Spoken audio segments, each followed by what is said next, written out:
kino-coat ng harina, guys. Kaya, parang i-crispy lang natin siya sa mantika, guys. Ayan. Naka-pre-cook na po siya, kaya madali na lang po siyang lulutuin, guys. At meron na po tayong vegetable salad dito, guys. Bali, lagay lang natin sa ating pinggan, guys. Ayan. Maglagay lang po guys sa pinggan.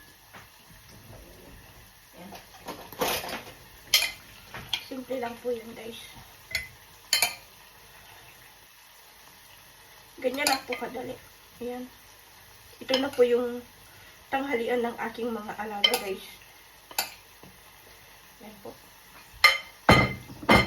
At ito pong ating crispy potato, guys. Lagyan lang po natin ng mayonnaise. Ayan. Lagyan lang po natin ng mayonnaise.